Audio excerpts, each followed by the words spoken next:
feel that she's my easiest birth. I have 3 children. She was the one I was very prepared for, and it was like my easiest child labor experience. It was what followed the labor that wasn't pleasant for me. Um, she had jaundice on the 3rd day of life. So she came out normal. They checked whatever is supposed to be checked. 3rd day of life, she had jaundice.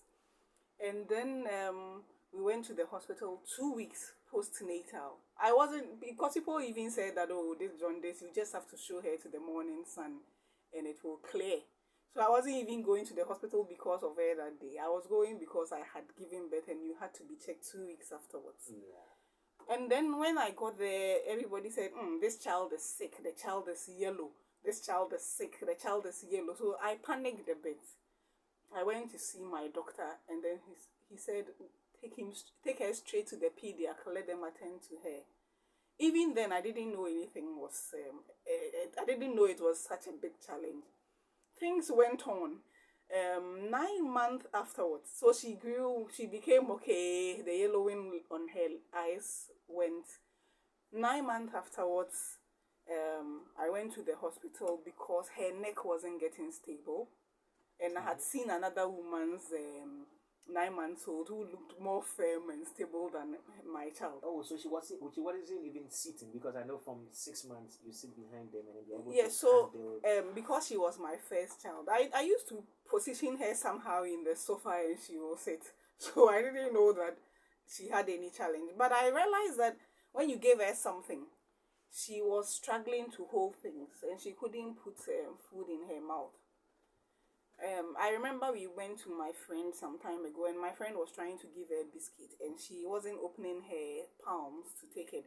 And then I told my friend, oh, as for my child, she can't take the thing. And my friend said, no, you have to teach her. It's not normal to have a child this age not taking things and putting to mouth. So I started even teaching her hand to mouth and stuff like that. I didn't know anything was a challenge then. But after the 9 months, how I got to know she was different was I had gone to have her 9-month inoculation. So I met another woman with a 9-month-old. Then I realized, no, she wasn't looking as she had to be. And that is how I went to the hospital. And that was when I got the diagnosis.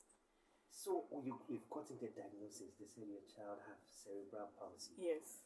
How was the feeling then? Was there that kind of panic in you? The initial feeling was denial, like, no, these doctors don't know what they are saying. Someone who have read a lot about childbirth and whatever and developmental stage. I had prepared for her, so I thought, no, this is not my child. This is not my child. I wasn't even ready to go read about the condition or anything. I just wanted to shut my mind to anything that anybody will tell me. And I remember my husband will go on the net and read about cerebral palsy, and when he's reading now, say, no, I don't think this is what is happening to my child, because I was simply in denial.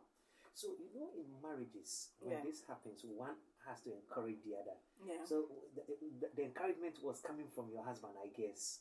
Yes, the initial stages, I think he thought, so this is a medical thing that could be fixed, like once we put our mind to it.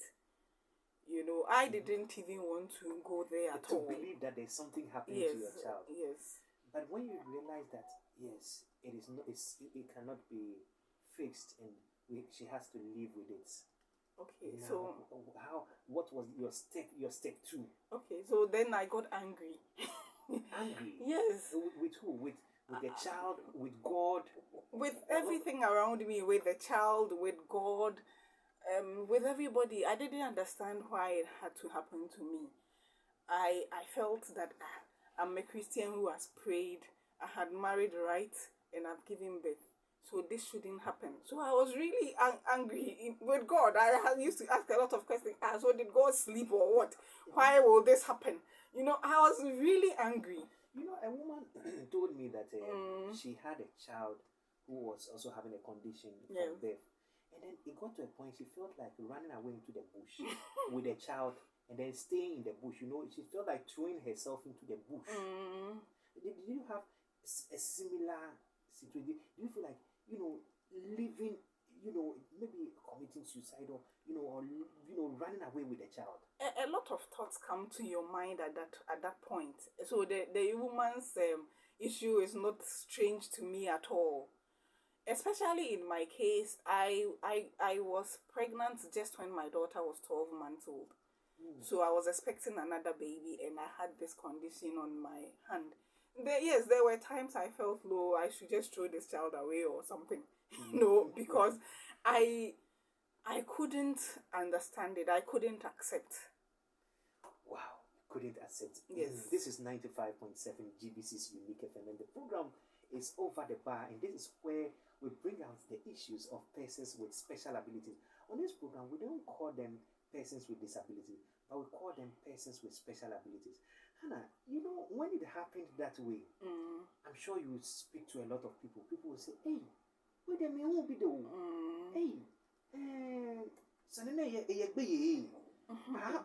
how were people talking to you? What were the things you were hearing from your friends, and then also religious people? Okay, so me, when something happens to me that hits me and I feel I can't deal with it, the first thing I do is to withdraw. So you won't see me going to people or public places, or no. I want to be by myself and process what is happening. So that was my initial way. I think when she was 1, I went to Atria with her, because the Presbyterian Church has a biannual prayer retreat at Atria Mountains. And I think she was 1 in January, and in February I joined the church with my 1-year-old, and I was also pregnant, to climb this mountain to just go and pray and seek the face of God. Like, what is happening? I didn't understand. So my first thing was to withdraw from the public. Again, I didn't want to hear anything from anybody. So like, you try to say something, I'll just tune you off, or tell you, oh, I'm not able to deal with it, so just let me. I didn't want to take in a lot of things from someone saying this, and I didn't want that initially, so I just shut off. Oh, okay. So you were in a state of denial, you shut off. Yes. You didn't want to even listen to anything about cerebral palsy and Yes. all that. Yes. Now, there's time for acceptance. Yes.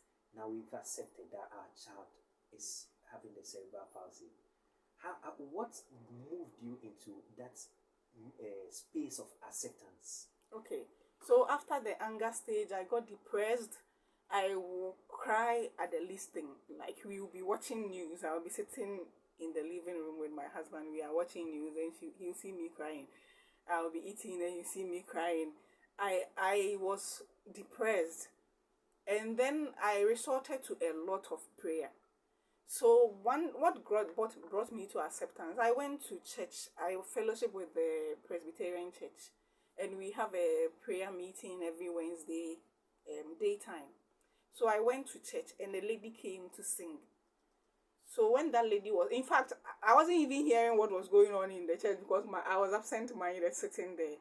But the lady was singing, and in the middle of the song, she stopped and said, oh, I gave birth and my child wasn't walking, and by the grace of God, then immediately I lighted up and said, oh, so this is not only me. So I told myself that I was going to speak to the lady after the service. And then after the service, I looked for her and asked her, did she say she had a child and this, that. And she said yes. And she started talking to me. Apparently her daughter had Down syndrome. She delayed walking, but she walked and everything. So I had finished speaking with her, and I was going. Then she called me back and said, oh, thank you for coming to speak with me and encouraging me. So when I was driving off, I said, so I encouraged the lady. Because you encourage somebody. Yes, so I was like, so I encouraged this lady. I didn't know. So I said, okay, then now what I'll do to help myself was to look for parents who have children like this and encourage them. And that is how I got acceptance. Wow, That is how you got acceptance. Yeah. Now let's look at the advocacy and then you looking for parents. Mm. How easy was it for you to look for those parents? Because some of them, as you are saying, are living in a state of denial. Some of them are shutting off. Some of them, if you talk about it, they get angry.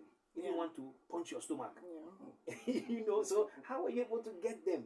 Okay, so the initial one was like, I'll be when I'm walking around, I'm looking at people carrying babies, and I see your child maybe I'll just come to you and say, your child, that she it was very funny, but I did that.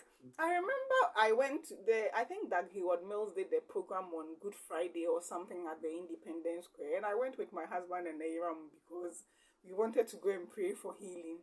The place was filled to capacity, so I was just in a car. I didn't get down, and I saw a couple holding a child some way, and I told my husband, look, this couple that they are standing there, I think their child has cerebral palsy. My husband said, are you sure? I said, yes, let's call them. We debated for a while, then we called them. When they came, I introduced myself and I said, oh, your child that she has. Then they said yes. And I'm like, okay, let's take numbers, whatever. I was actually scouting for parents to check, hey, so this it's not only me. Then I also took to social media.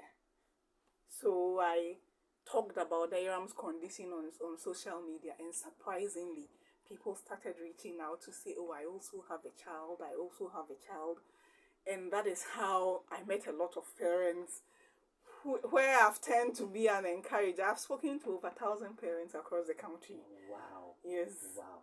So, what are some of the challenges parents with special need face with their children? Okay. So, for me, having a child with special needs threw me off balance. I had a plan, like, my life was going in a certain way. I am a career person, interested in developing my career and everything. And then suddenly you have a child who you have to stay with. At that time, I didn't even know that you can't take your child with special needs to school. So I thought that you could just take your child to a crèche like every regular child and then go and do your work and come back. But it's not like that for a parent who have a child with special needs. Your child is actually rejected by the institutions in society, and so you feel a lot of exclusion from churches to schools to public gatherings, to people asking you what's wrong with your child and all those things. People come up to you, maybe their intention is to encourage you, but the things they will say, you go back to your house and you cry. You know, like, oh, why is your child like this? Oh, you know, people will say things that will make you actually cry and feel sad. And the systems are not there to support. There is no support system. So when you have a child with special needs, it's you and your God. When you have a child with special needs, it's you and your God. It is 95.7 GBC's Unique FM program, Over the Bar. You know what? Let's go for a short break and we will be right back.